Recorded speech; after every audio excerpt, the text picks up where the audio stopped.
Right, everyone. 10 o'clock has arrived. Here we go. Welcome to our extraordinary report, and I can see people joining now. Welcome, Rachel. Welcome, Ella. Welcome, Leighton. Okay. Perfect timing on the dot at 10 o'clock. So, welcome, everyone. We've got a couple of hours, depending on how many questions you've got. I'm not sure it'll take a whole 2 hours, but the 2 hours is there should we need it. There are two extraordinary board meetings going on today. One here in Coventry City this morning. If I can welcome Philippa. Philippa's standing for as company secretary for us. She's the company secretary for the Devon ICB. So this afternoon, the Devon ICB will be meeting, and they'll be having, I hope, almost identical set of papers. Very well, you've helped out both sets. Thank you for all of those colleagues who have sent in contributions in advance of that. I'm sure as we go through it, there'll still be bits and pieces that people want to sort of dot I's, cross T's, get clarity on or whatever. And happy to do that, for that. And then if need be, we can possibly delegate down to the company secretary any other small points, but we can cover really the major points today. That would be really helpful. In terms of apologies, we've got Neil, Walter, Neil Lenton, Susan, Steve is Steve joining us later, Ella? Yeah, I'm here for the first 30 minutes, John, and then he's joining. Lovely, thank you ever so much. So Anna's here on behalf of Steve Williamson. Sandra sends apologies, Rich and Lucy. Apart from that, more people are joining. We've got a group house. So we'll move on to declarations of interest. Are there any declarations of interest? So I have an interest to do that. So as the Chief Executive Corner now Silly ICB, I'm currently in a process which has not yet finished. There's a clear intention there'll be one Chief Executive cluster arrangements going forward. Thank you very much. Anything else? Do we need to, on behalf of our executive, make any comment that everyone's individual? I think we're not yet. We're not at that stage. Very good. Okay, but you're right to be done. Just quickly, although we haven't dotted the I's and crossed the T's, it might be worth just mentioning at this point that the ESF will be joining the board as an associate non-executive director of Common Foundation Trust, but we haven't to that point. Okay. Sorry? So as you say, I couldn't hear that, sorry. Go for it again. Although we haven't finalised the process yet, Cornwall VSF will be joining the board of Cornwall Foundation Trust as an associate non-executive director. I'll obviously update the register as soon as that's. Is that also? Yes. Oh, okay, brilliant, excellent.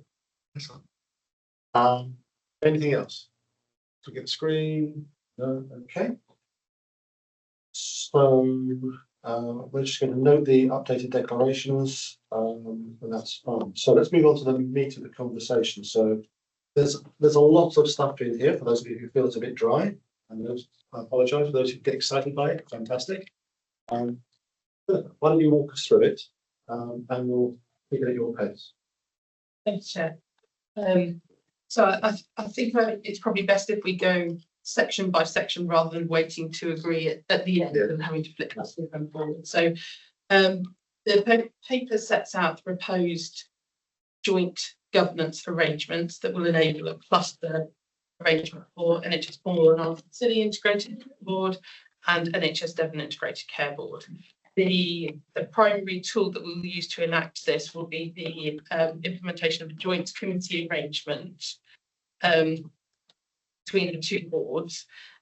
We are legally enabled to do this under sections 65Z5 and 65Z6 of the National Health Service Act 2006.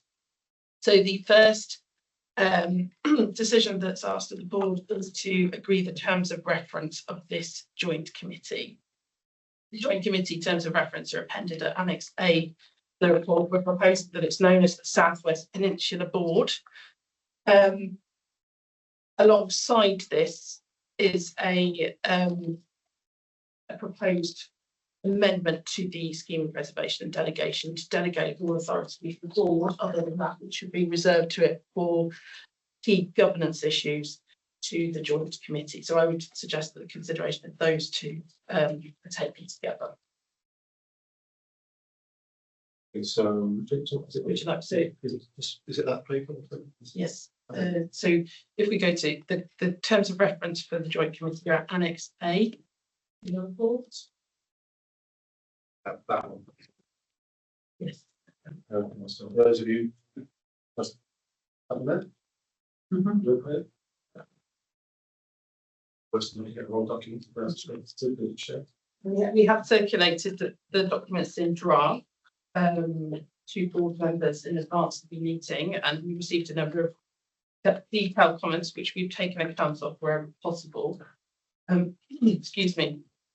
I think one of the key points to recognise is the fact that as we are in the early stages of the cluster arrangement, we don't yet have the announcements in terms of the chair and chief executives for the cluster, and we are not yet embarked on the organisational change programme for the cluster, which will result in executives.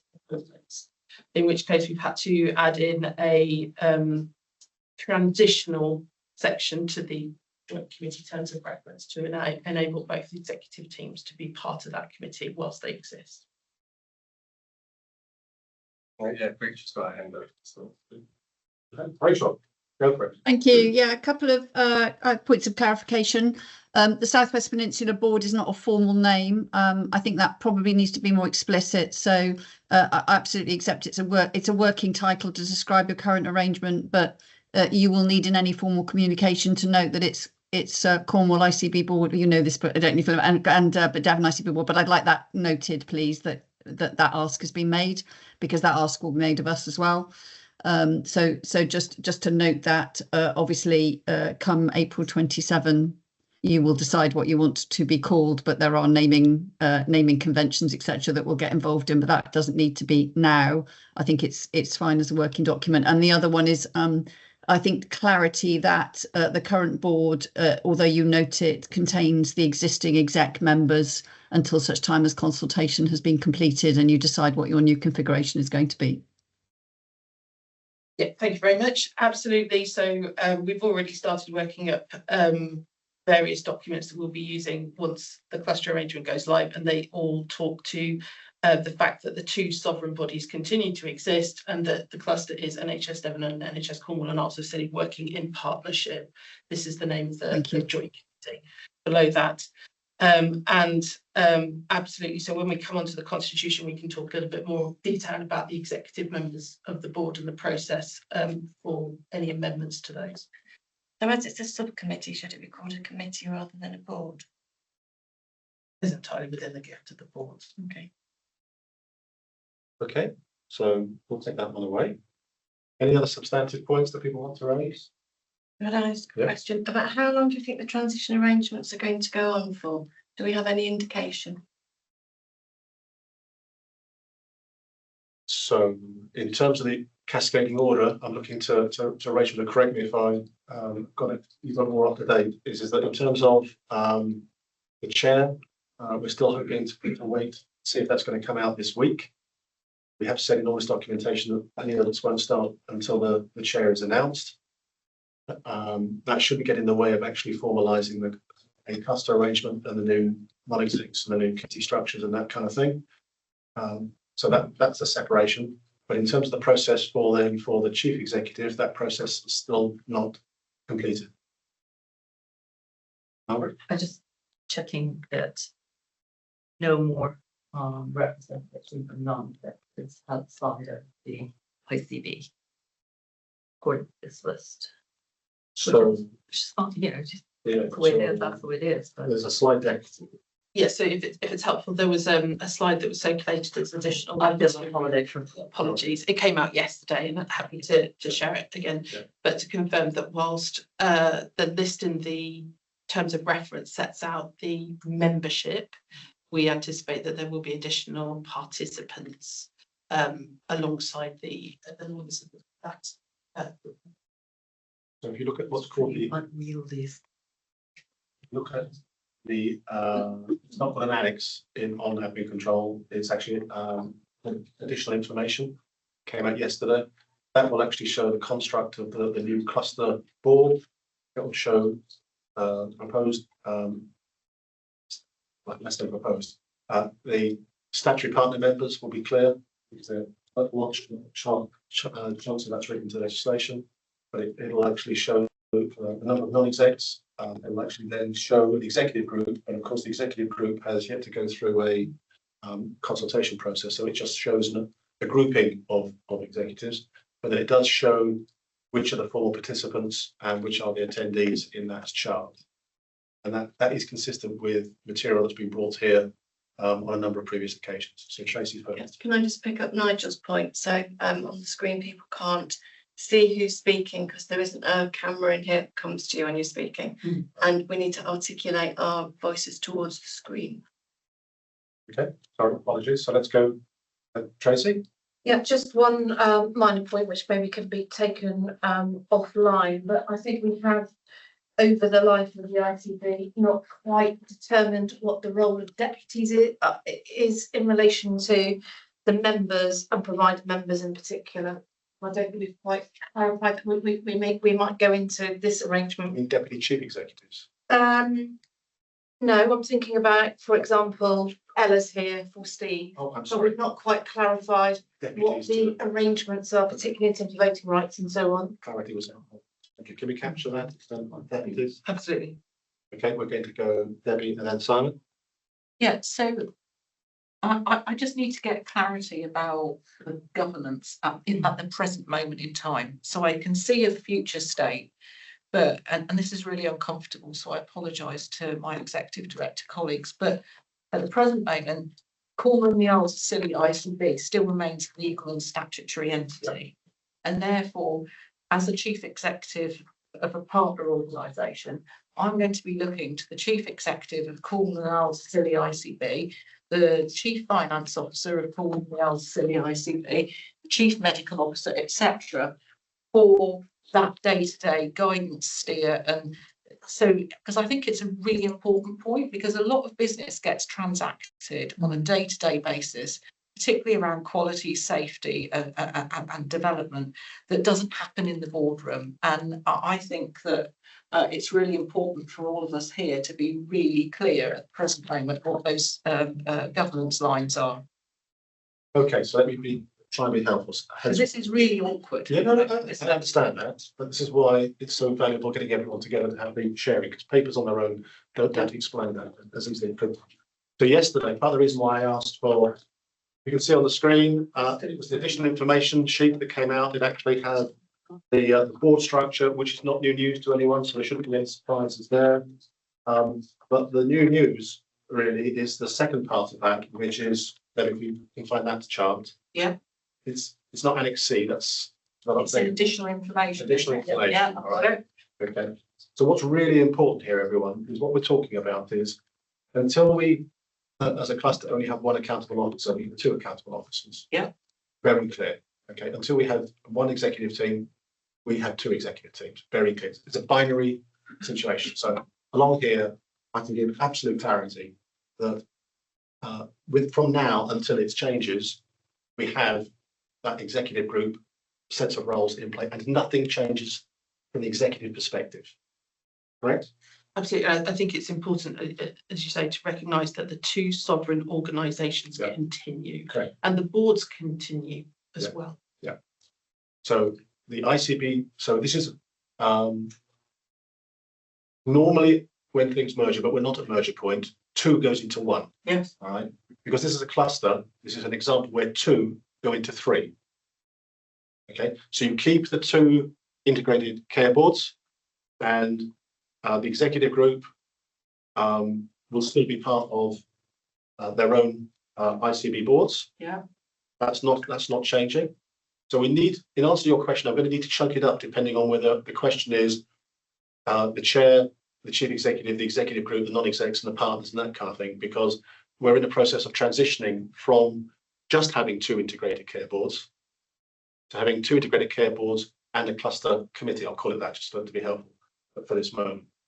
So I'll say it again. There'll be no issue in terms of you on a day-to-day basis having clarity as to who the accountable officer for Cornwall and the Isles of Scilly. She's sitting on my right-hand side and will continue to be until you're not. So will this board continue to meet then? So it will twice a year. Okay, so for planning, Okay, so for planning, that's why the reason why I wanted to interject and go to here is that what we've been talking about is actually moving from next week to a position. This is all predicated on the appointment of the chair, by the way. Right, what we're talking about is moving to the cluster arrangements such that I'll start from the non-exec cohort. Both sets of non-execs have gone through an interview process and subject to the chair being appointed, because you need the chair appointed in order to appoint non-execs. The new group of non-execs, ideally after the constitution is approved at regional level by Rachel and the team, ideally Monday of next week. Monday of next week. Subsequent to that, so it's like running a Grand National. If you don't get over the first fence, you don't get to the second fence. So the first fence is you've got to get over a chair appointment. The second fence is we need region to approve the constitution changes that we're going through here.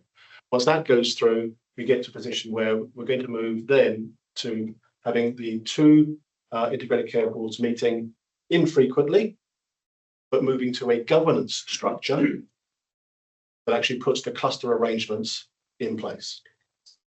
that's a point of clarification. So at that point, the management of the quantum for Cornwall and the Isles of Scilly and Devon becomes a committee responsibility through the planning process. Because if this board's only going to meet twice a year, this is normally where our plan would come. Our commissioning intentions would come, our plan would come, our indicative plan would be signed off. That will all be done through the cluster. Yes, but what it will be done through is it will not undermine the accountable officer status. And it will not undermine the management group status in that. It'll just be wrapped around a different non-exec and committee structure as part of a cluster arrangements, navigating to a point where we can have effectively both ICBs moving towards integrated thinking at a non-exec level while we wait for the executive changes to be made. And until those executive changes are made, everything stays different. So it's exactly the same executive group, working exactly the same way with all parties, etc. Except the difference is there'd be a different set of non-execs sitting around you. Because at the moment, there is a group of non-execs that are Cornwall. There are a group of non-execs for Devon. What we're looking to do is to actually, as we're going through a cycle of planning for next year and the next 3 years, and non-exec support will be pivotal both for Cornwall and for Devon. We're looking to make sure that the non-execs going forward that are on the Cornwall and Isles of Scilly part of the decision-making process are those that will be part of and own part of the decision-making process as they go forward through September, October, November, December, and into next year.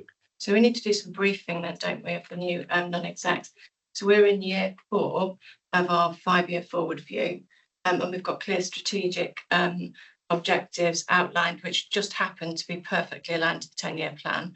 So as part of the first year of the 10-year plan and the 4th year of our 5-year plan, the new cluster needs to understand for Cornwall and for Devon and what our priorities are going forward. And this board almost needs to do a handover, do they not, of partner members to the new cluster committee. I'm sure we'll be able to sort interim arrangements into handover. But if I can just finish the bit, because it goes beyond just the let's call it the cluster committee for a moment. Okay. Underneath that, and this is why I call your attention to this particular slide. Okay. Underneath that, what you're going to see is a deputy chair that so the chair of the Cornwall and Isles of Scilly board will be Cornwall and Isles of Scilly board. I am that at the moment. Underneath that, I would then actually have a deputy Cornwall and Isles of Scilly chair who would take on the effective amalgamation of Finance and Performance Committee and Quality Committee into a new aligned Finance, Performance and Quality Committee. So that's how that would work. That makes sure that all things relating to the executive group, to which committee that it needs for in-year decisions, it's very clear that's the place it takes it to. So that's no different in a lot of ways to just amalgamating FMP and quality commissions. And I'll just throw out the observations of some of the executives in Cornwall here who have requested on a number of occasions to reduce the number of committees that we've got. So let's not underplay the requirement to move to that request from executive group. What we then have is a non-executive group who will actually start to look at the way in which next year and the 3-year plans will come together. We'll put a chart on there. Non-executive group. This is a committee. Yeah. All right, so this is a committee, for which I would end up chairing on this one. And then it would be split, as it shows on here, into 2 sections, a part A and a part B. So again, what you would have is, in reality, a new group of non-execs working through a new committee, I accept that, but the executive group for Cornwall City would come to that as A, and it would be dealt with as a standalone Cornwall City committee, as if it was the existing structure. So there's nothing in here in this governance structure that deviates from the core principles that there are committees on which the executive group bring their Cornwall Analysis City executive papers to, either for in year or next year. There is no structural difference in terms of the mechanism of having executives working into non-execs. What we are saying is that we actually just separate that, and what we now do is start to move towards our cluster arrangements. And I would ask the question, why would we not do that in terms of non-execs and committees, so long as we have the gateways that allow each ICB, each sovereign ICB, to still do its work through committees that are still structured to actually take account of both sovereign ICBs. That's why this chart was so important to get out. And just to add to that, the importance then of actually having an ICB for Cornwall City, to having a deputy chair, is to give the extra assurance to everybody around the Cornwall City sovereign board table that there is somebody other than the chair actually supporting the interests of Cornwall and the Isles of Scilly sovereign board. Sorry, I have to pop out. That's a regional course. I might have to run out Okay. again. So I'm just trying to get clarity that currently we've got 6 Cornwall and the Isles of Scilly NEMs, and although we are staying as a legal entity as Cornwall and the Isles of Scilly ICB, the number of NEMs is reducing from 6 Cornwall and the Isles of Scilly NEMs to 3. No. Or am I sorry? No. So again, if you need to come to here, which Yeah, is I've got it open. I'm kind of in. so what it's saying is that and I'm not so sure is it appropriate if we talk about the split of non-execs? It just happens to be. I don't think we can comment on No, what the, no. but I think if it's up to, so the constitution for Cornwall and Isles of Scilly currently allows for 3 non-executive members, and the proposed amendment to the constitution is to allow it to have 6 non-executive members. Okay. All right. Yeah, I saw that bit in the constitution, but the membership is going to be different. It will be no different to the chair actually deciding that there's a different group of execs coming in and going out. I could easily turn around to I'm non-execs. only seeking clarity. Yeah, no, that's right. And that's why these 2 slides, I think, are pivotal to the general understanding of how it's going to work. So the further clarity is the makeup of Cornwall and Isles of Scilly legal entity in terms of executives and non-executive members in the future state, but before merger will be the same makeup for the Devon ICB legal entity. For non-executive members, Non-executive members. absolutely, and for executive members, yes, but the partner members for both entities will be different because they reflect the integrated care systems that they Yeah. serve. And I think that's a really helpful distinction. So I'm sorry, John. No, thank you no, very much. I have no problem with this, because I know I've spoken to lots of people, but there's nuances within nuances on here. And this is the chance just to get it out at the time. Yeah. John, can I just raise that we've got a lot of points coming in the chat, and actually I'm not sure that we're fully appreciating them because they are coming in the chat, and I wonder whether we just need to have people raising their hands rather than because we've only got quite a short chat bar here, and I've seen an important point from David that's kind of disappeared up the top, and Okay. so we might just need to Oh, do that- formal that- kind of raising hands, please. Okay. So let's go. David, is there something you wanted to add? Well, sorry, John, it wasn't particularly on this. It was around the list of participants. I was just querying, I'm not sure whether SWAST is included amongst providers, but I was just querying whether now there are 3 clusters rather than 7 ICBs, whether there was an opportunity for SWAST to be listed as a participant. But that's really not relevant to the particular discussion you're having now. Thank you for that, David. You and I spoke yesterday about that. I think it's a very helpful addition to the conversation. At the moment, Swest are on the Call and Answer Silly board as an attendee rather than a participant. But I'll make the point, so I'll speak to the chair of Swest and ask how they would like to be engaged going forward. So thank you for that, David. Thank you for taking me off yesterday, that question as well. That's very helpful. Ella? Yeah, I just popped it in because we've moved on from Tracy's point really, and didn't want to lose the opportunity to reply to her. It was just around, in the terms of reference, I think it'd be good to state that partner members can send a formal deputy, and Rachel's just commented that could be from within another provider. Absolutely, I just think it's helpful to ensure that, particularly from a Cornwall perspective, we are represented in the meetings. Else, with a chorus of two, potentially you can envisage a situation where we're not, or where Devon isn't, and I just think that potentially helps, although will be working increasingly as one cluster. It should matter less, but in the early days. Happy with that? Everyone's happy with that? So I just think to be more specific, what you're saying is it should be a partner member that is the deputy, not a deputy within the organisation that the current partner member comes from. That was the point that Tracy was making. Okay. So if it wasn't RCHT, could be UHP, could be SWAST, could be CFT, but it was the partner member that's the deputy. There should be probably a named deputy and agreed.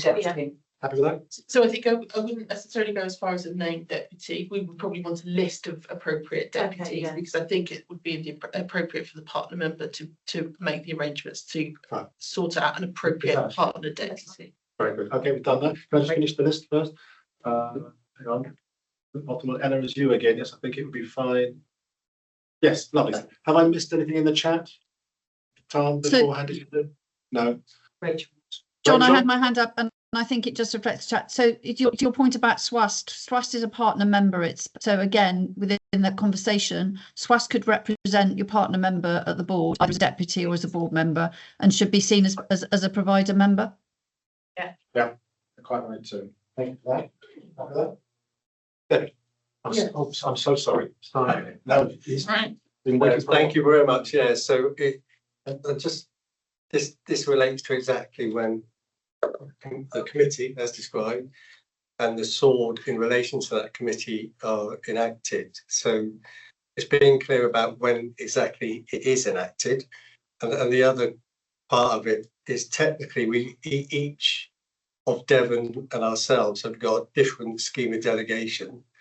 The current scheme of delegation refers to our current committee structure.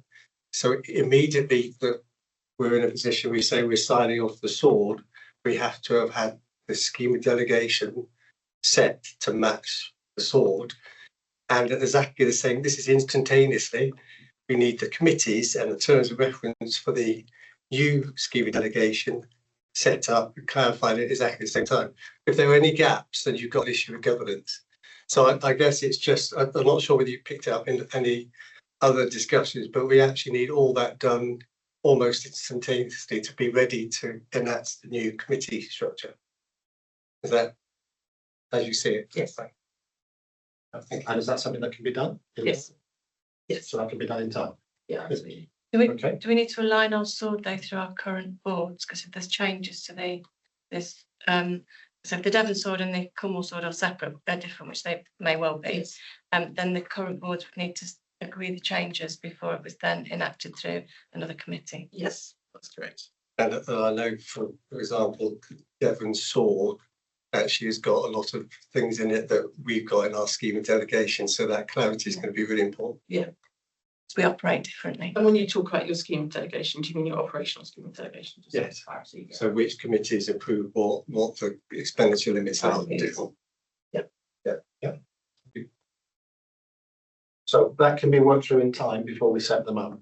Of course, committees don't have to start on the 1st of September. What we're saying is that the arrangements will start. Need to be defined. Correct. Okay. So do we So- need to ask this group of people then to receive digitally changes to any potential changes to the Cornwall scheme of preservation and delegation? If the board is happy to receive it digitally, yes, absolutely. It's the only way it can be done by the 1st of September. Are we happy to receive it digitally? Any reason why not? Yeah. Okay, so we're happy to receive it digitally. Debbie? Yes, so there's 2 points and they're very separate. So if I can just stick with the sword at the moment. Yes. So I was referring to the very first paper, which is the paper rather than the annexes. And it refers to the scheme reservation and delegation. And I just wanted to seek some clarity on that. So can I go back to that, or are you going to go to the sword in a minute? Because we were walking through the different annexes, weren't we? So, Yes. So I think they're the same thing. So we've got terms of reference, the joint committee Yeah. actually needs to be supported by a scheme reservation. Yeah. Delegation. Yeah, yeah. Okay, so in which case, so my question is that in the covering wallpaper, it says that we're going to move to a single consistent sort, which we've just heard about, setting out the matters. So that's point 16 in the paper. Point 17, it says the delegations also give the appointed cluster chief exec the ability to agree a single operational scheme of delegation, which sets out the financial and other delegations, because they're exec level, etc., etc. And I just wanted to ask Philippa, what's the impact of that not coming back to board? Does that materially change things as things are for Cornwall and the Isles of Scilly currently? Picking up on Simon's point, he's saying actually, when you compare the two organisations, you've got two very different schemes of reservation and delegation. So given we're setting up new arrangements, what is the impact on this legal entity if this delegation to the chief exec is allowed? A comment that might help. We can't do that until the process has been completed around a single chief exec. Because until it's completed, the two chief execs would stay within their current statutory arrangements. So both chief executives could agree for their own. We could do, so we would need to go through a process of having that discussion. It can't be agreed here today, because I don't know what the implications are, and I don't know whether Steve would either. So my recommendation would be that the operational scheme of delegation will need to change. Yes. I don't see a risk in it not changing for a month, which would give us the opportunity to do that work and to enable the appointments to be made. If that's not the case, then we would have to come back. So on the point of clarity then, the operational scheme of reservation and delegation still remains with the current executive team and the employees of Cornwall and the Isles of Scilly ICB. Yeah. Okay, that's helpful clarity. And we'll be at that, just for Yeah. 100% Yeah. reference Yeah, back. and then I've got My minutes. Completely separate point, but not on And this. I think that's really important for planning. So as we're in the middle of our planning process, and then having that clearly stated in the minutes is very helpful. Okay, thank you. So linked to that, John, is the joint forward plan. And we've as a board spent a lot of time on our joint forward plan and our commissioning intentions that come out of the Cornwall and Isles of Scilly joint forward plan. So I think we just need to be clear that as two legal entities, we've probably got, I haven't read the Devon one, a very different one. That might mean that both organisations would be approaching planning in line with their joint forward plans. And is that impacted by this scheme of reservation and delegation? Shouldn't be. Okay, and then on the partner member. Just before we move on, though, Yep. we wrote that before the 10-year plan came out, and it aligns nicely. But there may be opportunities in the 10-year plan for us to revisit that and change Absolutely. that. So it's not to say slavishly, it's our Cornwall Isles of Scilly joint forward plan. We're not changing it. It just happens to do it. What we're going to do is to start from there's the 10-year plan, and actually ensure that Cornwall Isles of Scilly's plan is consistent with that, and could it be developed and enhanced as going forward? Yeah. So let's be quite. We're not going to be. Who wants to add a point? Yeah, I think there'll be a requirement for us to update it as part of the planning process. Oh, absolutely. Yeah. Yeah. That's exactly right. Yes. Yeah. Yes. Yeah. Yes, but I still think it's an important point that we maintain its integrity and credibility. Your next point. It is on this point. Yeah. Could we just be clear then? Needs to be out there, yeah. So I think what I'm hearing there is that we will continue with our own planning processes based on the ambition and visions that we have, with tweaks to make sure better alignment with the 10-year plan. I assume there will be some discussion across the two ICBs to look for alignment and opportunities to do things together. But I want us to be really clear that we're not going to be held back or slowed down from our planning. What we'll do is we will take opportunities to take benefits where they exist. Yeah.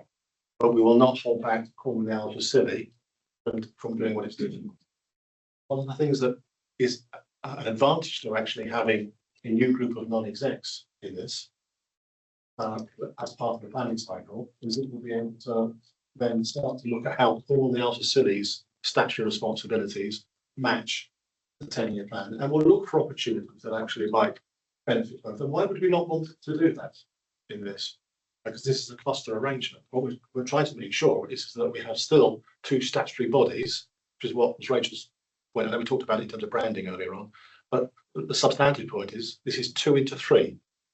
Okay? What we're doing effectively is delegating down from a lot of the decision making down from the two boards down into the cluster arrangement ongoing. What I'm trying to share with you is that materially, even though we're doing that, Cornwall City still has an infrastructure of committees around it that actually keeps its own decision making clear, and has both in year and for next year. And although it's not common knowledge yet, in some of the proposals that have been worked up for BSM and other roles, there's even further clarity going to be ensuring that the delineation between Cornwall City and Devon is kept in play while we're a cluster. Can I be a strategic pedant? Yeah. So I think one of the things that's really important is, and we've spoken about it when we've met with council colleagues, is that the direction of the 10-year plan is very clearly about place and neighbourhood. So the rollout of our refresh of our 5-year forward view in alignment with the 10-year plan has to be very clearly in that space. So it will be about Cornwall, because that is where the developments are going to have to be focused. There are going to be a number of strategic, acute and mental health potential opportunities. They, I think, are is where the alignment across counties could sit better. But the place-based rollout of care, wrapped around general practice as our last universal service, is very clearly our direction of travel from the last 4 years. So I think John's right, we can do both. But did you have a question? Well, it was just a point of clarity, really, that we're going to have a short period where we will have more executive members than we will host. So let's go. Yeah, okay. So here's the vision that I'm hoping everyone buys, and it is. Let me throw it out there. This is not acceptable, but it's the place we find ourselves in. Okay, this is not our A game, probably not even our B game. All right, but it's what we find ourselves. Right. So what we're looking to do here from the 1st of September is to formally start the arrangements. That will mean, I haven't shared this yet, but the idea behind this is that we don't have. We'll start with the committee infrastructure going forward, but hopefully by the time we get to our next cluster board meeting, we will have resolved the chief executive and the BSM executive group. The next cluster board meeting is likely not to be in September, it's actually likely to be in October. They give us the opportunity to make sure that anything that needs to come back through the two sovereign boards can be done so in that fashion. Dentist. What it means though, as we go through from the 1st of September, recognising that we actually will start notionally on the 1st of September, but we won't have our first committee meetings on the 1st because there's a bit of heavy lifting still to be done, subject to the input from today. Right? Then what we'll then do is we'll have one chair, then we'll have one constitution by Monday night, I hope, and then we'll, having gone through the interview process, I'll say it again, we'll have one set of non-execs that are common. They are common to being on the Cornwall City Board, ICB, they are common to being on the Devon ICB board, and they are common to being on the cluster board. So that group are common and they will own both institutions' planning from a non-exec perspective as we go through the next cycle. Sorry, can I just need to hear, just check my understanding what you just said. So there will be 6 individuals, Yep. non-executive. Plus the chair. So, okay, so 6 individuals plus the chair, who will sit both on the ICB for this county and for Devon. So And we'll have, identical. so we will not be making, so there will be people from Devon making decisions for Cornwall, people for Cornwall making decisions. I just want to be really clear. I'm not criticizing, I'm seeking clarity. So the non-executives will be the same for both boards. and then the cluster, so that when it becomes one, it's just a seamless transition. Sorry, Is just that to the correct, idea? there's a subtlety that's important down here. So it's not Devon people sitting making decisions on Cornwall. The non-execs will be appointed to the Cornwall board. Yeah. Non-execs will also be appointed To to the Devon board. Okay, So these will be non-execs who are as much appointed to the board. to the boards. Yes, okay, that makes, That's really important Yeah. because then they are not. that's the clarity I Devon or was Cornwall. No, seeking. thank you. I'll tease that. This is really important, which means that the non-exec part of this and the scrutiny part of this can take a holistic view, Yeah. but it can also say, no, I'm wearing my Cornwall hat today when I go into Yeah. that committee and the agenda is Cornwall. I can take the hat off. I can go into the next meeting. It's a bit like, with respect, what we're doing with the ICB and having committees in common in a lot of ways, between having where you start one, have a coffee break, and then you go into the next one and you go into something different. That's the kind of structure we will put in place, and it works well elsewhere. So why would we not want to do it? That's why I just wanted to That's make really helpful. clarity. Thank you ever so much. Go, did you have one more question I've got a separate question fine. about this on point. this one? Yep. So just thinking in terms of moving the next meeting to October to Yeah. allow for all of that Yeah. to take place. Yeah. And recognising that planning process effectively is being moved forward 3 months. Yeah. It just means we'll have less board oversight in the early days of that planning process, which are quite important for setting the direction of travel. But what we will have is the committee structures in place. And if you go back into the committee structures, you will have, as we go through September and October, you will have both which is my language, the South West Peninsula one that's looking towards the next year and 3 year. So that one is absolutely focused on the committee, and that can meet as frequently as you want. So that's the one that's chaired by John. That's the one that's chaired by me. Okay. That will effectively have both deputy chairs in the room Yeah. and all non-execs in the room. Yeah. And then it will, as it shows in this chart, they will then meet. Meeting A, Cornwall, coffee break, finished, Devon, coffee break. I'm just making the point at the board level. Yeah. There'll be less oversight and endorsement of the direction of travel until a bit further down in the process, of which is worth I- recognising. All the same people in the room in the boardroom that you do in this committee. So it is a slightly governance academic, because you have the right people in the same room. Debbie. So I've still got my original point, but Tracy's intervention has triggered another one, because Yeah. in the covering paper at paragraph 20, it says it also confirms the principle that the joint committee will not be able to unpick any of the budgetary or planning decisions made by each board in agreeing its 25-26 operating and financial plan. It is clear to say then that it will be the joint committee that is overseeing 26-27. So the same, although we are not moving into a legal entity for 26-27, all bets are off for 26-27, because that assurance isn't given for So the following year. what's actually happened, this is where I come back to, it's as much legal structure, Yeah, it's as much about the people who sit within those legal structures. yeah, So if you look at the number of people who will be in the room from a non-exec perspective, and let's not forget that executives still require, call me old-fashioned, right? Still require board and non-exec sign-off for these things, Yeah. right? So that will be the group that will go through the 2 institutional silos. I hope we aren't going to always think about being silos as we go forward, because there are benefits of working together, right? But I've deliberately worked with the team to set this up in the knowledge as we transition from where we are today to where we are likely to be in a merger land. We need to find a way of respecting the fact there are 2 sovereign ICBs that need to be able to make their own decisions. And this is trying to do both, really. And 2 allocations. So one of the issues for us, Yep. which is great, because we're looking at like our 4th year of break even, with the strategy that we've had in place and the investments that we've made and the decisions and how we've worked. Devon have got a different financial history and our partner a different future. So what would be really difficult for Cornwall, I think, is to be bound by the financial rules of Devon when the way Cornwall's been working has allowed us to get to a point where we have made substantial strategic investments in places that Devon wouldn't even consider, because of the environment that they're in. So if the board can manage to see across that, because the board's going to have two ways of thinking when it comes to financial allocation. I think it's a big ask for the board, but I'm sure it's be pulled off. So I'm going to rephrase this again, because I think this is an important point. On this chart, it talks about the in-year element, which is what you're referring to, 25, has its own deputy chair who call the silly. So it's not just me. There will be a dedicated person who will be chairing that, who will be championing as much as I will be, called the silly when in that room.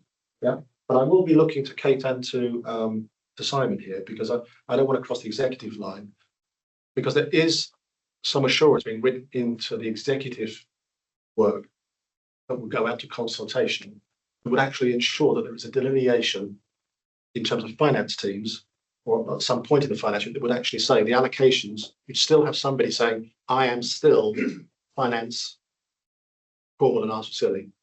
Yes? Yes. Yes? Yes? Yes? There is a reference point later. I talked about it in terms of the transitional agreement. Yes. So the transitional agreement in here has a risk sharing narrative, and the risk sharing narrative in there is incorrect. Right. So I just want to make through the annexes. the point. So Shall we capture that one now? we have agreed. I have agreed with Kirsty and colleagues that we're really clear that the only risk sharing element that we agree will be in place is in terms of the cost of transition, because what we're doing is identifying a range of sources of funding, including maybe NHSE, and a range of costs in terms of, to be to the point, redundancies. And obviously we don't know currently where those redundancies will fall proportionally between Devon and Cornwall. And therefore we're just saying there's one pot that we share between us, and wherever the costs fall will be covered by the source of funding that we've already identified. So that will be risk share. But in terms of the allocation will remain separate for Cornwall and Devon during the period of the two legal entities still being in place until March 27. So we did come up with some other wording, but unfortunately it didn't end up in the document. It was missed in the dispatch of the papers. So So that will be explicit. yes, so my suggestion is if the board is happy with that proposed way forward, that we take a specific delegation to chair and chief executive to review the revised wording to make sure that it To capture that point. captures that. Yeah. point. Yeah, can we add the CFOs into that as well, please? Of course, yes. Yeah, Kirsty and I do agree, but yes, we can. And the reason I hesitated to answer was we had a bit of a debate about whether there was sufficient flex in the operational structures to have a separate finance lead for Cornwall and for Devon. But if that's been resolved through the executive check and challenge, then I'm happy I wasn't at it. But colleagues that were have said that. That's why I stuttered. We have agreed during the transition there will be a nominated operational director of finance, two that appoints to Cornwall, one appoints to Devon, and that's really important. It is really important. That's really important. Yeah, I'm going to stress it again. That's such another delineation between the two, the support for the two legal entities. Then can I just bring somebody else for a second? Ewan. That's right, Rachel. Oh, I see. sorry, yeah, Rachel, it's my. Yeah, eyesight. so I appreciate it's not easy. I think important to state that any key documents, operational plans, strategic plans, commissioning intentions will need to be, as you say, signed off by each of the respective boards. So I think that's important, because we will still hold those boards accountable. So appreciating that you're not formally meeting, but there will need to be processes that allow us or you to give us assurance that the respective ICB boards have signed off the various key documents.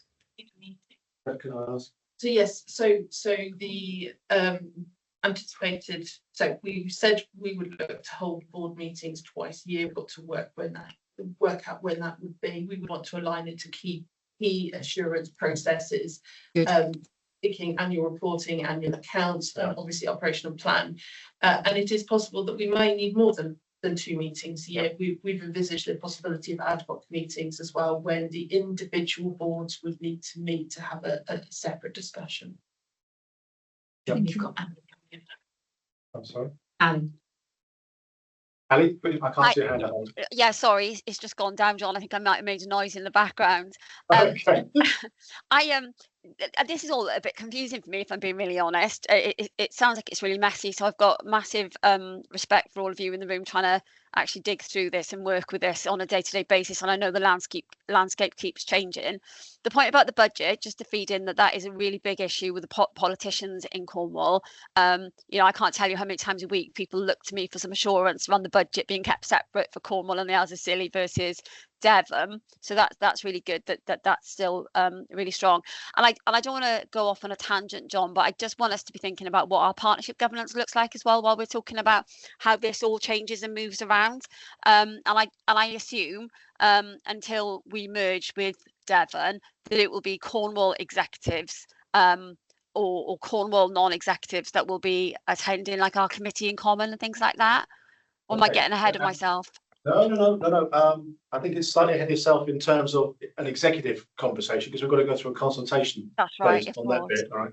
But in terms of the wider element of it, in terms of non-execs, I've already sat down, having gone through the interview process. I'm not able to say who was successful and who wasn't yet. Of course. Right. But I have sat down with Philippa, and we've actually started to look at what would this mean in terms of attendance at the integrated care partnership.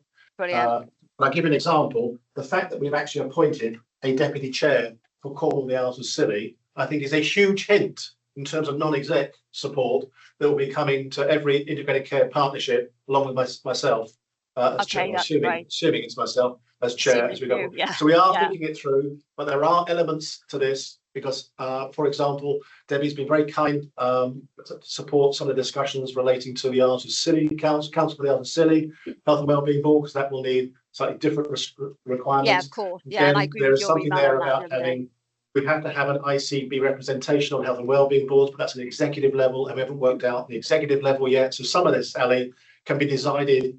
Hopefully, when we can share with you the non-execs once they're approved, I hope early next week. But we will have to wait for the executive process to unfold. And I'll set it again. We will need a chief executive in place before we can appoint the executive group. So there are fundamental staging points even before we can get to that point. And presumably until that does change, it will be as is. Correct. Okay, In terms of executives, absolutely right. Yeah. Yes, Thanks, Chair. It's just a question that I think, Philippa, that you made me think of.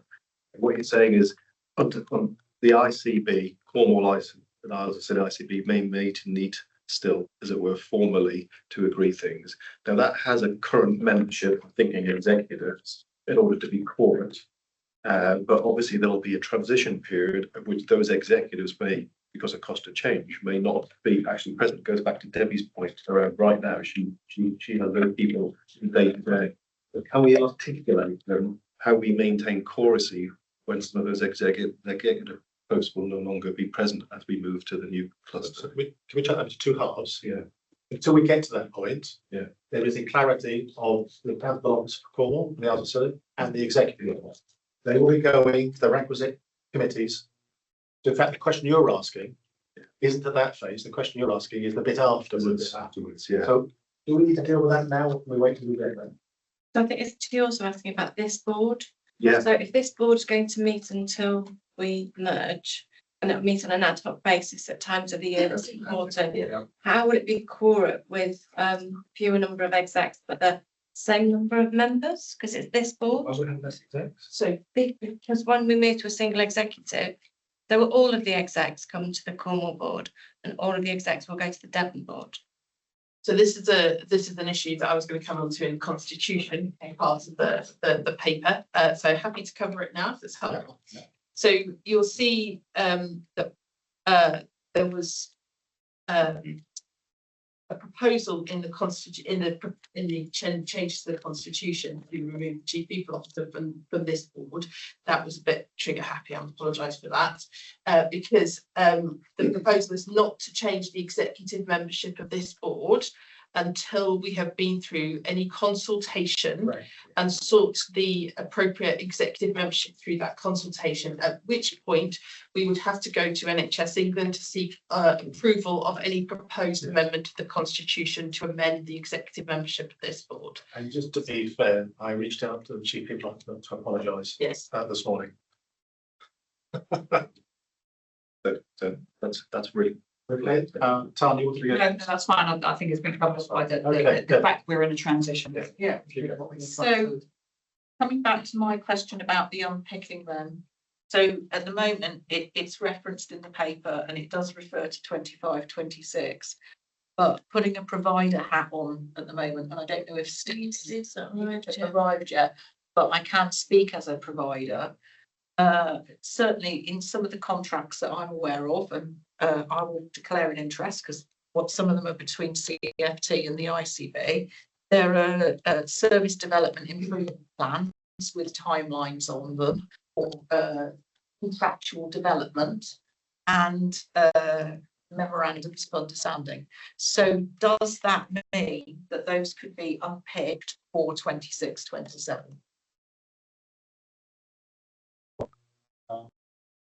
Remember, I know where you're going with this. All right. It's my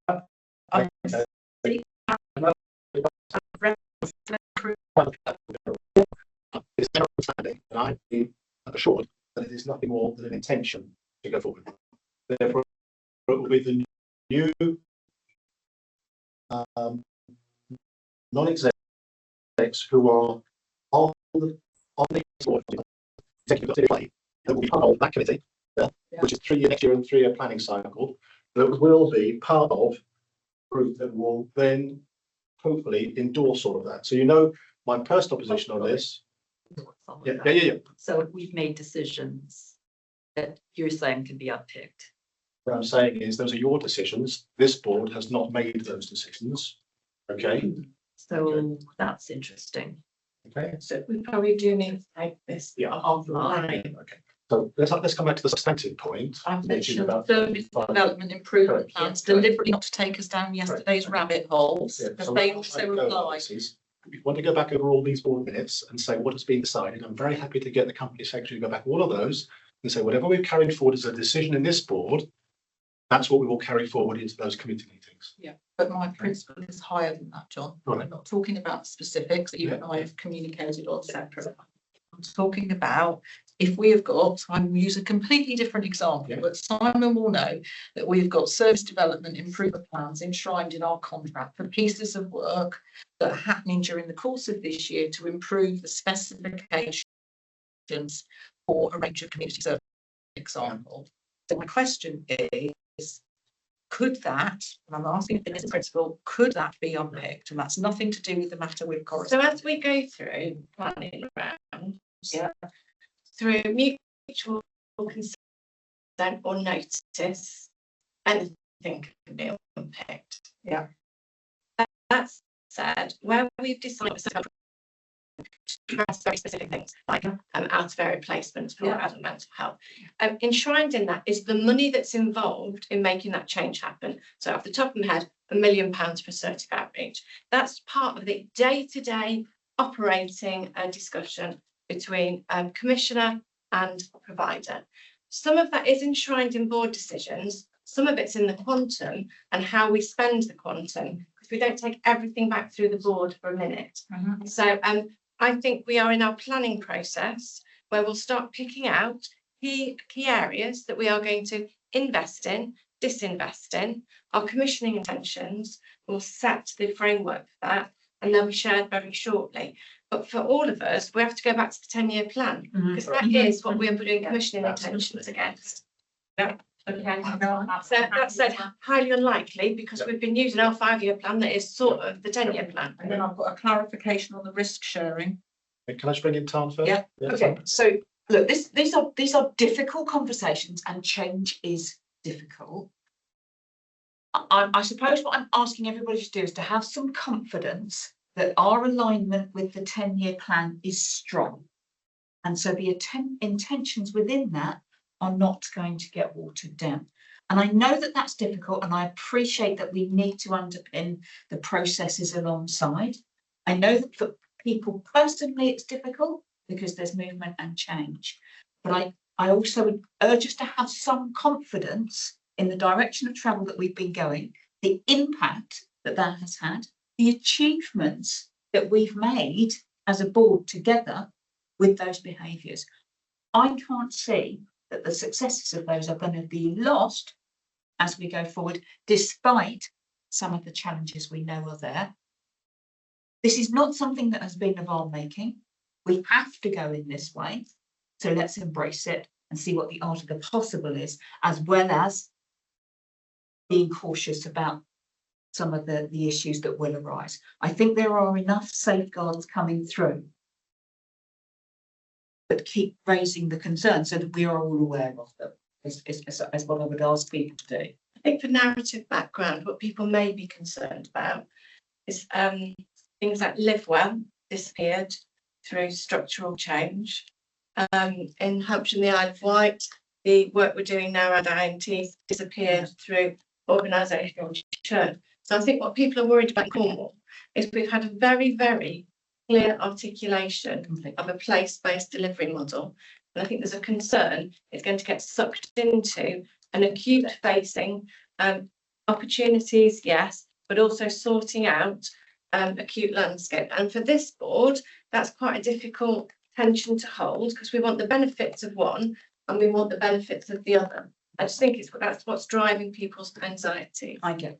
Yeah, thank you, Tom. Thank you for those words. It's really important. So I just want to just pick out one theme there is because I sense this is one of the core elements in there. We have 2 statutory ICB boards that will continue. We have a framework of committees in here that may have different people, but they will still be, when they're in the room, they will be Cornwall, Isles and Scilly non-execs. They will be Cornwall, Isles and Scilly executive group as we go through this first phase. It will be with the Cornwall, Isles and Scilly application. I think there's enough in that should actually assure us, taking Tal's points, is that this is a change process that we're trying to go through while recognising this was not of our making, and yet we're trying to find a way of making sure that we'll still deliver the Cornwall a speed that it wants to go at, Cornwall, Isles and Scilly, that isn't held back by Devon. And there are lots of things that if we evidence it very well, what I'm hoping for is that actually Cornwall, Isles and Scilly will be a leading light to actually show other parts of not just the South West Peninsula, but the Southwest and maybe nationally the way forward. All we're arguing about is the point at which that decision is being made, whether it be for Cornwall or for the cluster. At the moment, we would not have signed off that scale of pre-commitments, whether we've been in a cluster or outside of it. We have a normal cycle coming up of planning. The difference is we're just changing some of the people who are in the room at a non-exec level.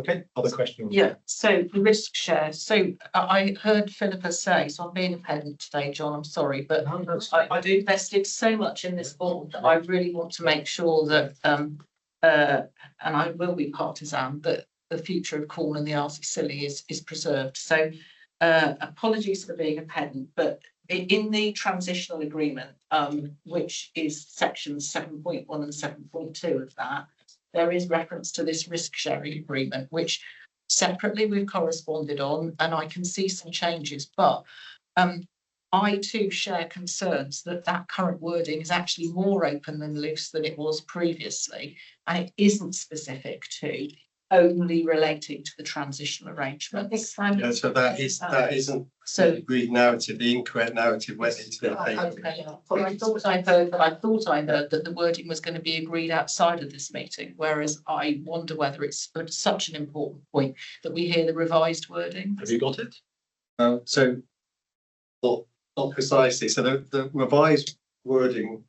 So my suggestion is the revised wording talks about there will be an explicit sharing agreement in relation to the costs of transition for our 2 organisations because of the overlap between the 2 organisations.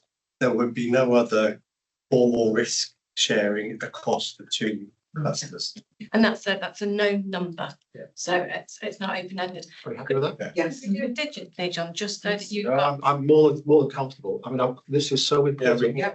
All right. So I'll write something and circulate it. After the meeting, and then we can be. Why don't we limit this? Why don't we actually say that the 2 of you have agreed already? Yes. Yeah. So we can empower CFO, for people to get engaged. The CFO and the company secretary, based on the current agreement to write something out that works for them, should work for everybody else. So I'd like to see it, because Yeah, I'm that's the fine. accountable officer. Yeah. So if we agree it together, and then Yeah, no, that's fine, yes. Absolutely, Philippa as well as the company secretary. And then we'll make sure, so we Yeah. could do it almost immediately after this meeting, and we can make sure that the appropriate wording is tabled at the Devon meeting this afternoon. Yeah. So we just work that out. And that, does that give the, can I just check, that gives the assurances that people are looking for? Yes, but I have Online heard as that well. it exclusively relates to the costs of change. Yes. And nothing else? Yes.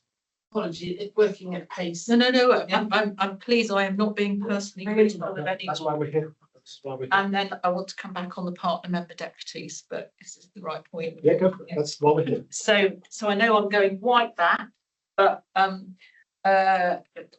I just want to clarify the point because, and I'd like your advice on this, Philippa, because I can't remember all the precise wording, but I sit on this board as the partner member for mental health, and there's some quite specific wording about who can fill that role.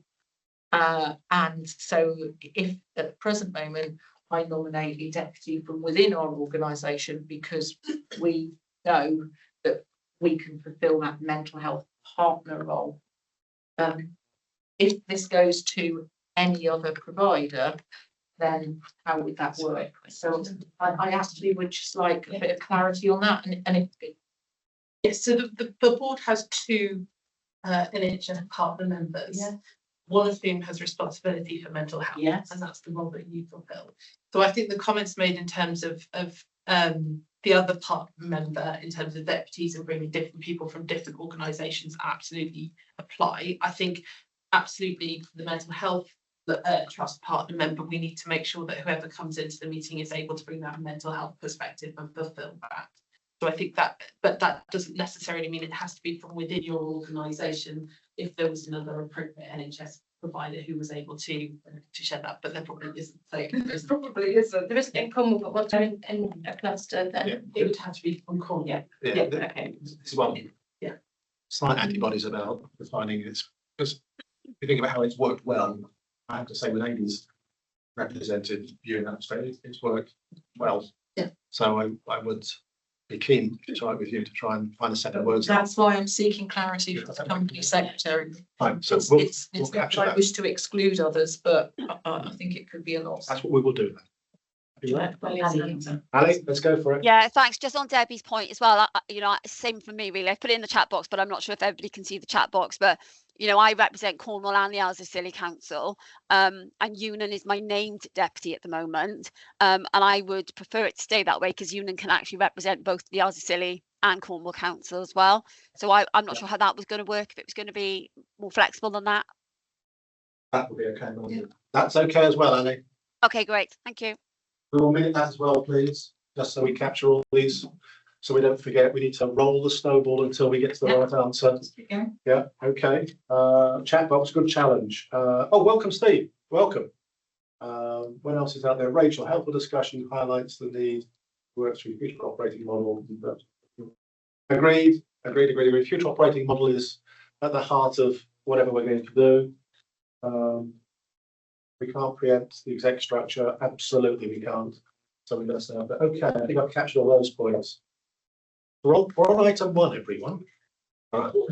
But I think that was being a discussion in the round that's flushed out some of the more challenging issues. There'll be other ones as we go forward. So, is there anything else that we need to? We want to do with really certain pieces we go through. What do we need to agree? So I think we've talked about the terms of reference for the joint committee. I don't think we were looking for any specific amendments to those. Okay. I think we've talked about the scheme of reservation and delegation, and we wanted to clarify that those being appropriate for the individual ICBs. But I didn't hear any specific amendments to the scheme of reservation and delegation. And I think we've also touched on the constitutional amendments, but again, happy to talk through those in any more detail if anybody would like. Just by exception, you will have the opportunity to read the papers. You read the name of the 21. The constitution. Any more comments on the constitution? Just one minor point. I think there's been a big shift to NEMS having a 6-year maximum by default and anything beyond that being subject to significant scrutiny in line with being as independent as possible, and the constitution moves from 6 as default to 9 without any sense of that final 3 years being subject to. I just wonder if that it's not necessary. I don't think that's in line with the national expectations. All the amendments that have been made to the both constitutions are to mirror each, so that we end up with constitutions that mirror each other. And if there's a change that's been proposed for the Cornwall Constitution, it's to mirror the Devon Constitution, which has been recently approved by NHS England. I think that Jake's making a different point. That's the change that was approved by NHS England in terms of. Let's capture that, and let's check it with Yeah. NHS. So let me capture that point and we double check it. Okay, and I don't think it's the 9 years she's querying, it's whether there's a gateway through which you then say ring the other 3, if I've heard you properly. Yeah. It's not the number in itself, it's the. What happens at it- 6? It's what happens It's at beyond 6, beyond 6 is Yeah. exceptionally important, therefore we'll go to 9, so there's those. Okay. Yeah. With that, you can. Yes. Yeah. Yeah. Do you have your hand up? I did. You did, go for it. I did, another pedant, so I think you've done an incredible job, by the way, and I welcome the absolute transparency, and so my question is one of transparency. So if I go to the Constitution, which is 7.2, the principles, it's really clear that we're moving to align to Devon, which might be reasonable, but I wanted to observe that we are losing the principles of being inclusive and accessible, and the principle of creating an environment and culture where individuals feel supported and confident in declaring relevant information and raising any concerns. And they're pretty fundamental values that are enshrined within the NHS and within all organisations. And I'm sorry, I'm sort of labouring a number of points today, John, but I actually think that Take those out. it feels like a loss to me, but I don't know how others may feel. Don't feel strongly about it. I don't feel strongly about the proposal. Again, it was to align, and I think that my thinking was that, as you say, they're enshrined within the constitution of the NHS, so inherent within everything. But happy to propose the amendment to the Devon Constitution. Add them back in. I don't want to be a lone voice. Okay, So so I- every suggestion to add them back, is everybody supportive of that? Yeah, because I'm not sure it's easy to raise those things. Okay, just before we do, Emma? Thank you. I wasn't sure, John, whether this was the right place to bring it. It's a really small point, but just for clarity on behalf of the LMC. So you'll all be aware we currently are an attendee to this board for Cornwall and the Isles of Scilly. I think that I'm just replaying that where we might continue to sit as an attendee would be twice a year at this board, potentially, if that's what the board is happy to do, but that month by month, anything in terms of check challenge and LMC relevant things on behalf of general practice statutorily would go through. So for us, QPOC, where we sit bi-monthly when it's a general practice related and wider primary care, so that we might still be tied into the ICB for Cornwall and the Isles of Scilly, but we are not going to be an attendee in the cluster arrangement. Is that your understanding? It's just it's not really for sort of comments, just for fact checking. Okay, so I'll get to the end of the paragraph before you judge what I'm going to say, please, Emma, all right? No worries. The slide that is in the additional information, as you and I had spoken beforehand, is the same slide that's meant to be the aligned members effectively on both statutory boards and the cluster. Okay, but when it actually comes to the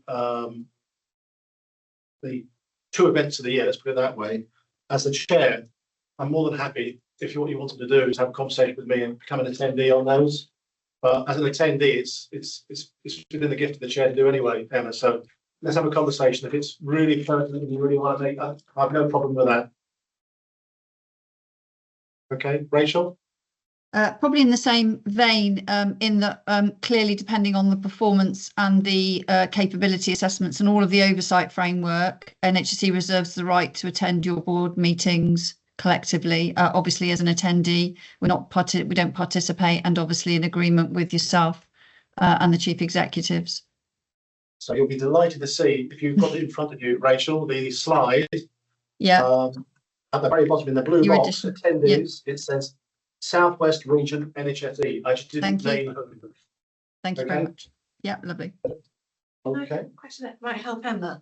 So in the organogram that's got all of the subcommittees of the subcommittee on, there's one for the 10-year plan and strategy NHS members, providers and cluster. Well, general practice is definitely a provider, so I'm assuming they would fit into that box on a quarterly basis. So what's going to happen there? And to be fair, it was through conversations with some of the chairs across the potential cluster that's going on, and that represented some insight from both Cornwall and from Devon. Is there's something here about doing things differently going forward. We're trying to do away in this.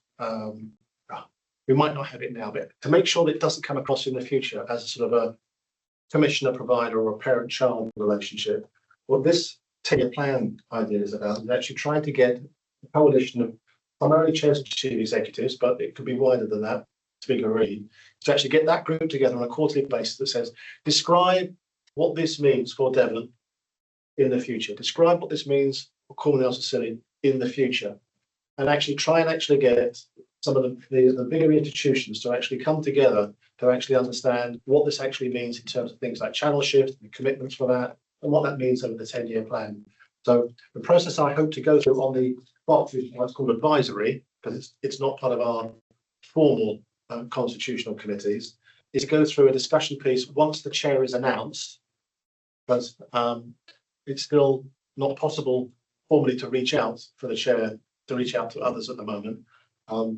But what happened there is that once the chair is announced, there'll be the invitation to actually start the discussion about who should be in that room, what does it look like, how are we going to meet, what's it really trying to do. And if you notice the little line there underneath, it talks about the provider chairs, CEOs, and advisory subcommittees, and that plays to Kate's point is that group might say, do you know what, we need a specific group looking at, I don't know, I'll just write down general practice, I don't know.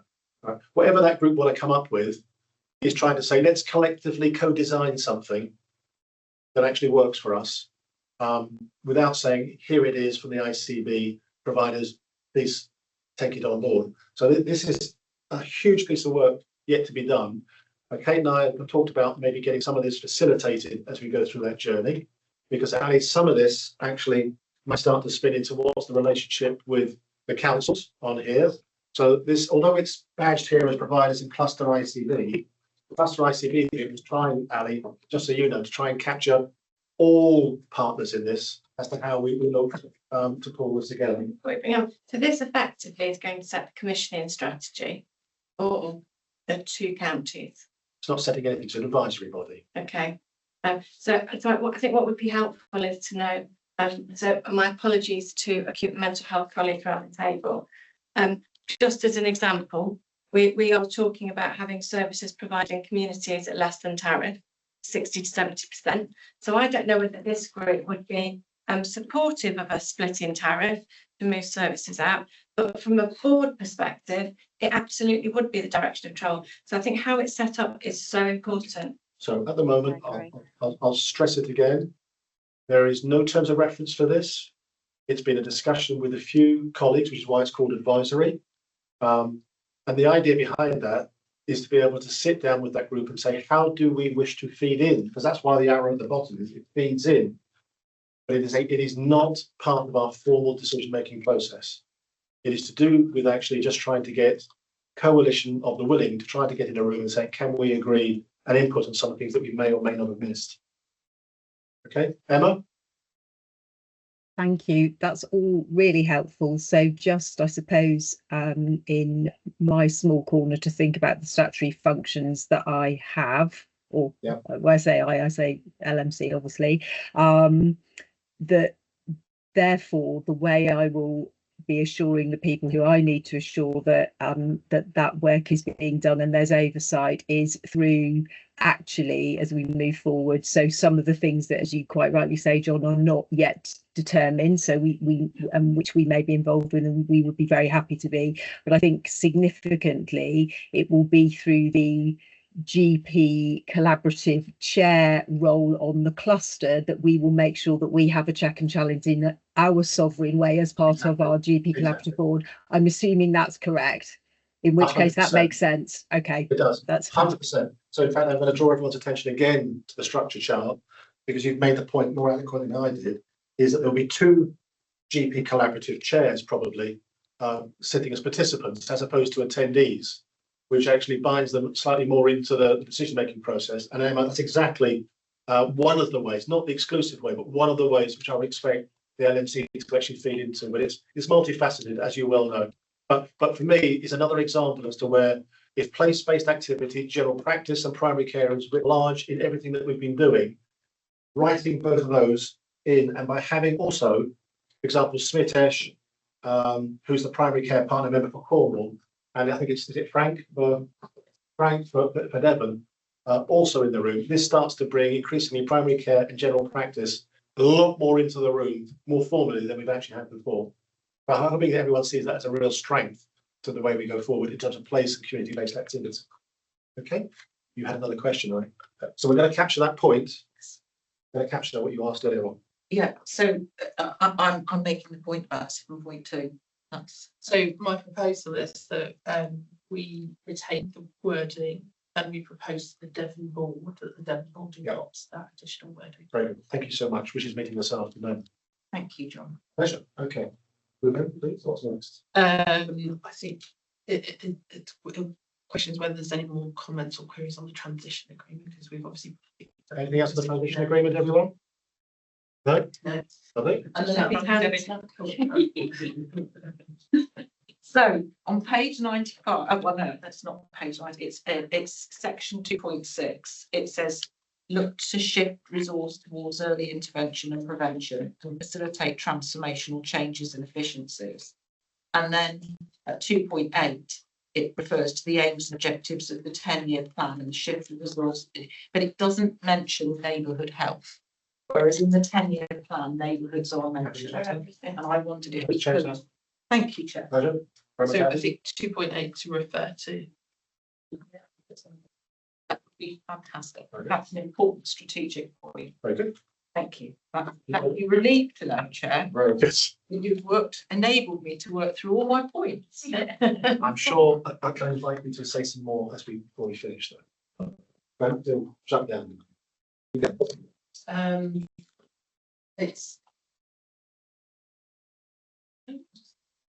Can we have a list of all the things that we need to resolve on this? Then when we can walk through it and then tick all of them off, so they've all been resolved. Yeah, that's a good idea. I think the final point is just to talk through the proposed amendments to the terms of reference of the Audit and Risk Committee. Change the name and the remuneration committee. Again, the proposed amendments, I don't think particularly that they're in order to enable meetings in common to happen more easily. They reflect the modern terms of reference. Also to state, if you look at the chart again, the charts are hopefully being helpful, you'll see that both audit and risk and remuneration cannot be delegated down. So they are absolutely writ large in staying with the statutory bodies. So one of the key things is everybody happy to rename the Cornwall Audit Committee Audit and Risk. So yes, but the chief executive attend the audit committee, but if it was risk, I think they probably would want to, but there's an intrinsic challenge, isn't there, around chief execs going to audit committees. So I just wonder how that will be remedied. So it doesn't change the substance of the terms of reference at all. It's the naming convention for the. So risks managed elsewhere. It's already reference to audit. Risk management responsibilities retained by the executive. Assurance in respect of the discharge of those risk management responsibilities is already within the terms of reference. Thank you. Governance. Yeah. Very good. Well, Martin, do help us, please. Yeah, happy with the changes on the main, John. The only one I slightly queried was, and I know this is only sort of insofar as possible, but just insofar as possible, the chair will not be a member of any other board assurance committee. I just worry that may not be realistic, given we've got 6 NEDs potentially and quite a number of committees on your chart now. So I suspect the chair of the audit committee will have to be on some of those other committees. So it doesn't exclude it, but it probably sets a sort of direction of travel that might be difficult to sustain, in my view. So definitely my expectation of the auditor. Yes, I think so. I think there are, as it says, insofar as possible, I think it's important to set out a principle that wherever possible, we would retain independence of the Yes, audit committee. yes. It was again the chair, finance committee. Exactly. Yeah. But there's nothing that precludes the chief executive from attending. It's not the chair. And I was just back at the other point, Yeah. sorry. I would put next, so certainly in my experience, there's an expectation that the chief executive would have Does done it? at least once. The chair, actually. Chief executive. Yeah. Okay, very good. Keep going. We'll just For the detailed appendices of paper, so let's go back to the recommendations, if that's helpful. happy to go to the recommendations, everyone. Okay, so this is on the core paper, establishing cluster government arrangements. There was this before we got there. Anything else?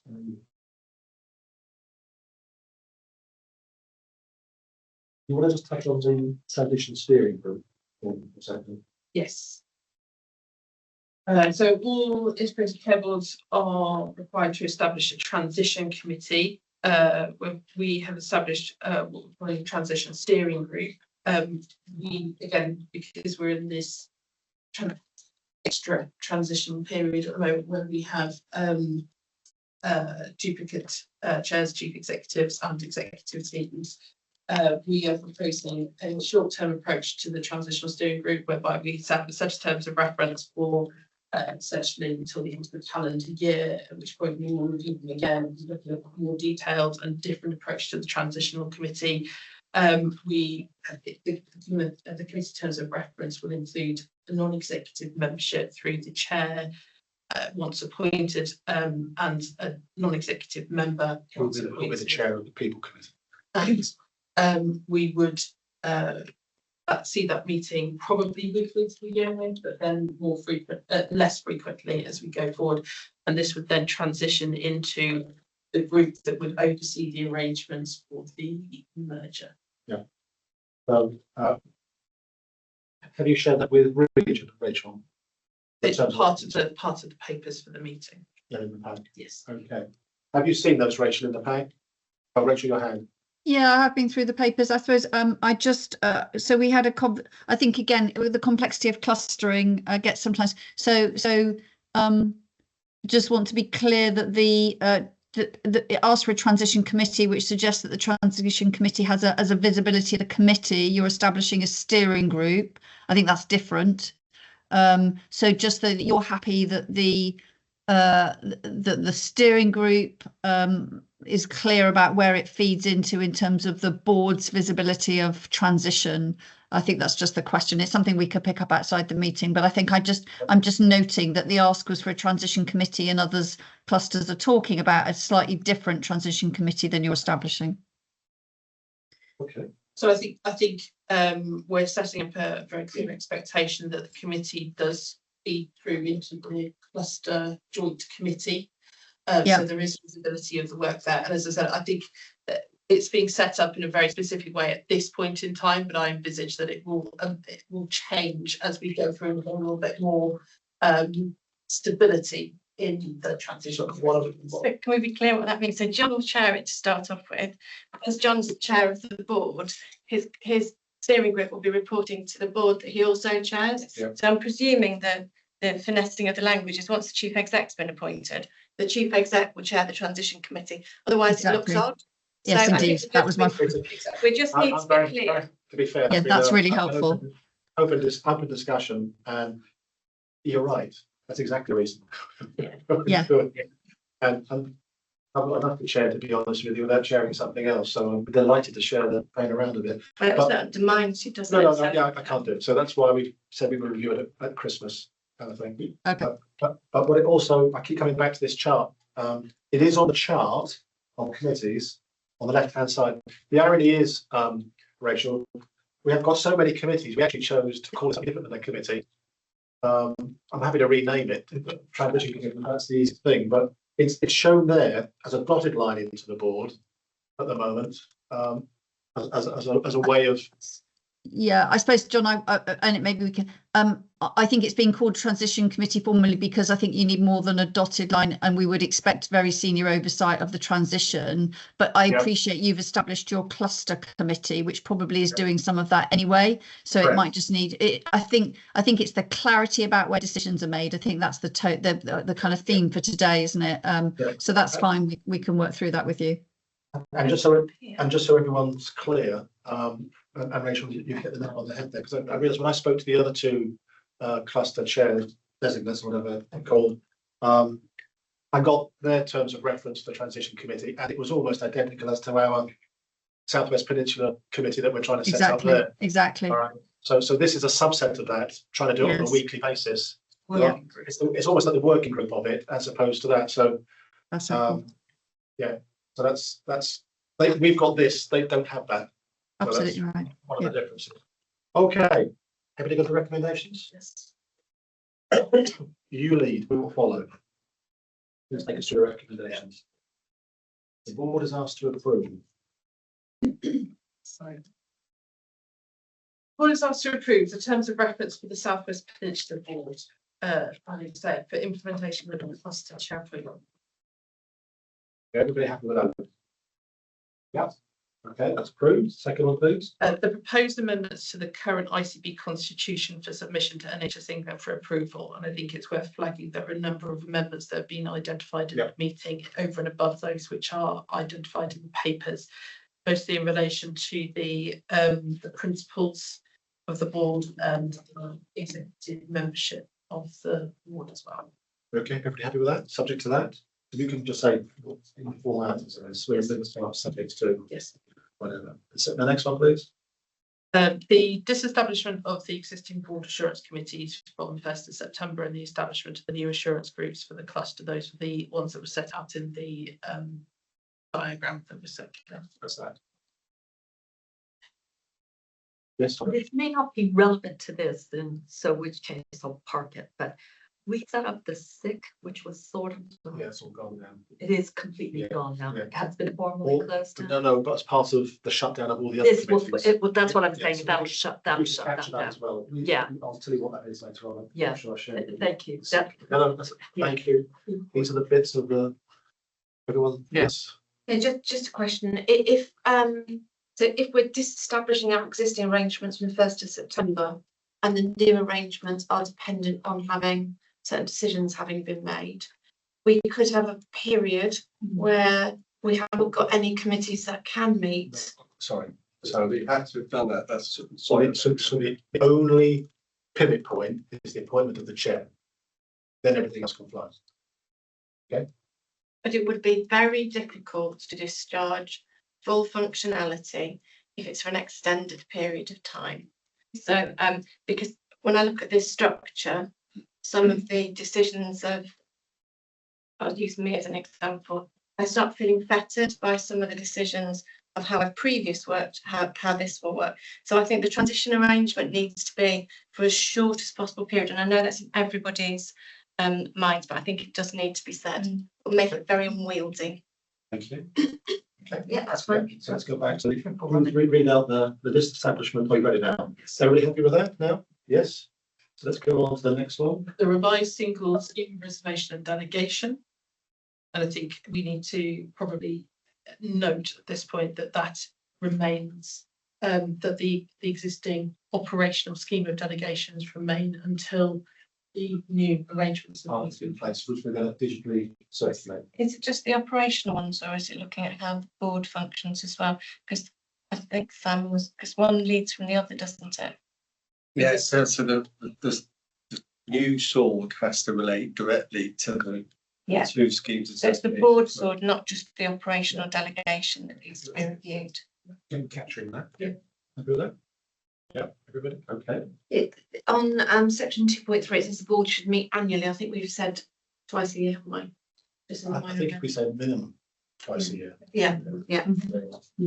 And I think we should plan a meeting before the contracts are let this year, because this is the point of real tilt, isn't it? So this board should sign off the operational plan for 26, 27. I think we can think through the process, make sure we're the appropriate staff to I don't know what that means. It means we're going to do it.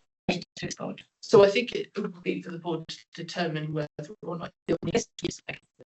Okay, but remembering this is fast forward 2 weeks from now, and there could be a different group of bodies sitting around this table representing Cornwall and the Isles of Scilly with a new committee structure. That group could actually then, with this group, actually decide how we go about the decision-making process. I'm saying none of this is of our making.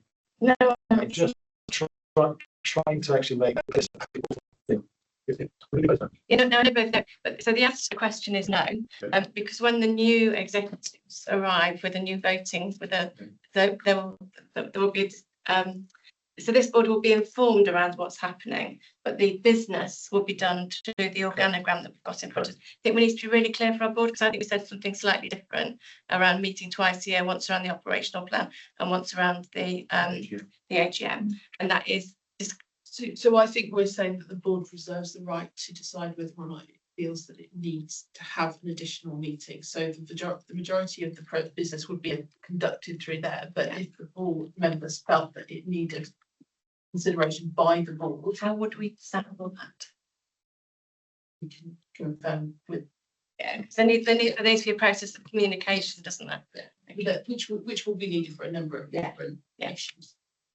I suppose one of the themes which in reality the way to play out the case is that the chair and the chief executive will have a discussion, and it's then for the chair to decide non-execs effectively to call the meeting on it in consultation. But these people, Yeah. because they won't be part of that discussion, that's where, because the people you're talking about are subordinate to the statutory functions of the board, but the subordinate committee will be making decisions around whether the statutory board meets. So that's why people around this table, there just needs to be a process of discussion, because the statutory boards remain. So if it all goes Pete Tom, the statutory board is where it will sit until the merger takes place. We are effectively delegating, which is what we're going through today, delegating a lot of that down to that group. So is there any necessity for these boards to meet even twice a year? I would advise that we should have them at least twice a year. I would advise that there is the opportunity for anybody, as per the standing orders and the constitution, to request a board meeting. It can be any member of the board. So I think that opportunity remains. I think that's important to say though. Yes. So one of the themes in here is, because they are still two statutory bodies, we will need to have two AGMs. Each one will need an AGM. Yeah. Then quite conceivably, because of the audit report and whatever else, we may need to actually have a second one or something else that actually causes that. So what we've spoken about is we see at least the need for at least two. And as we get into the meat of this, as it's working, and go, actually there's something else that it needs to be right, we'll just raise it back up again. Because it's the same group of people who just go into the same room, same group of people who just take a different hat on. If you think Are about we saying the operating plan will be signed off by sovereign boards? Because they're separate budgets, aren't they? But there will be different methods for achieving that. So it could be that it's circulates digitally, it could be via a meeting. I think it needs to be determined through the process as to what the appropriate way forward is. Can I ask just this? Now I'm going to go to the screen first because Steve's been asking a question. So Steve, go for it. Really helpful discussion. I could see there's a potential for a perceived conflict between the interests of Cornwall and the Isles of Scilly and the interests of the wider peninsula. I was quite clear, John, in reading the papers that the intention was to delegate to the Peninsula Board matters of plan approval, etc. I think we just need to be a little bit careful that we don't fetter the intended operation of the board. As you're indicating, John, it's not of our making. There's an NHS England requirement for these mechanisms to be established, and I think we should be wary of requiring a set of ongoing Cornwall and Isles of Scilly board meetings if we are delegating those functions through the terms of reference that we're about to approve to the Peninsula Board. Thank you. So thank you for saying that, because I want to come back to this point. It's going to be the same group of people sitting in exactly the same room. I hope me. Because you're asking for a separate meeting, and that's my whole point. So the idea behind this, not you personally are asking it, is that the delegation is the key. And then what we're saying is that we're recognising at least twice a year there could be things, but if this same group of people then want to actually, or that same group of people want to actually then say we need to call one, because you can end up having one in Cornwall and not one in Devon. And so that's the flexibility, doesn't it? So, so the terms of reference of that group are absolutely imperative, because it is there to look after the interests of Cornwall and the Isles of Scilly rather than the overall. So even if it is the same people, their purpose in being there is slightly different. Okay. Very different. So on the revised scheme of delegation, sorry. So on that point, we're saying that we will hold a minimum of 2 Cornwall and the Isles of Scilly boards a year, one of which inevitably will be to sign off the statutory accounts and AGM. But we are losing we are delegating our right to hold a meeting to sign off the operational plan to the joint committee. I'm just looking for clarity. Same group of people. Yeah. Will be today. We're effectively delegating down to that group of people, right? Who will be the same group that actually sit in the ICB, who sit in the South West Peninsula Board. Right? The exactly same group of people actually saying we're delegated to them to make those decisions. Now, if at the end of the day, the chief executive of Cornwall and Isles of Scilly says to me, Chair, I think we should raise this at board level, I'll have a conversation with the non-execs, and if there's a general consensus that needs to be done, we will have a third one, fourth one. But why, if we're delegating it down, why do we want to keep having more meetings over here? If people are up for more meetings, I'm up for it. I'm seeking clarity. Okay. I'm up for it. We're always up for another meeting. Okay, let's do it then. So you do it in my home. Okay, so Martin. Sorry, John, I took my hand down again just because I think you've confirmed what I was trying to say, which is that, you know, we can have as many meetings as we want because they're not really separate meetings except in the legal sense. You know, we'll be in the room and we'll say, look, we need to approve the accounts for Cornwall and Isles of Scilly, which we can't do as this committee. So we need to put our Cornwall and Isles of City hats on for 10 minutes while we approve the accounts. In 10 minutes time, we need to put on our Devon hats on because we approve the Devon accounts. You know, it's that sort of process, isn't it, which we've done before as a board when we originally started, I think, when we approved things on behalf of probably the original ICB. So I really don't see it as a convening lots of extra meetings. It's sort of one meeting where we're wearing different hats, isn't it? Exactly right. Exactly right. Okay, so we're going to press on because we're cracking on through it. So the revised scheme of reservation and delegation, Annex D. What did we capture there, please? I think we talked about moving it, referring to minimum twice a year. Okay, minimum. That's fine. That should cover that off. The next point, the current charity executive. Off you go. What's that? It's on the transition agreement. Now, this is obviously subject to amendment of the risk share section. Yeah. And law, what is that? Relevant to that, so. That's the previous. Everybody happy with that? The transition agreement. Yes, So we everyone's will nodding their heads. get that this one. The next bullet point, please. The revised terms of reference for the audit and risk committee. Yes. Read that. Yeah.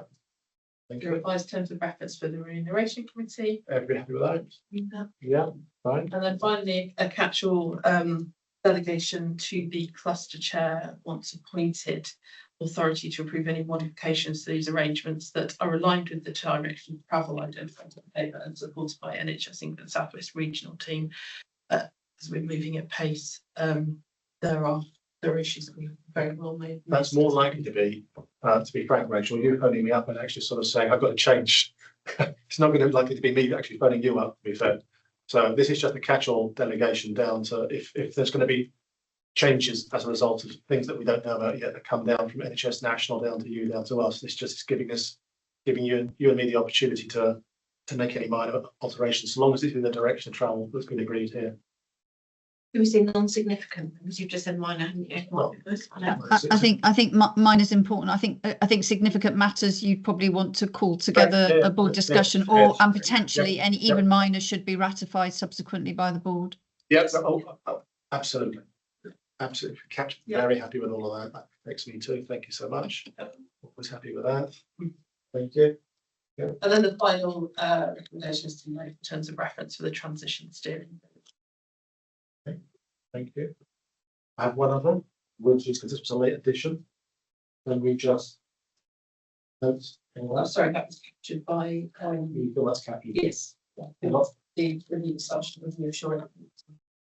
That's an Annex C, and that's an Annex C. That wasn't Annex C. That's for the board to know.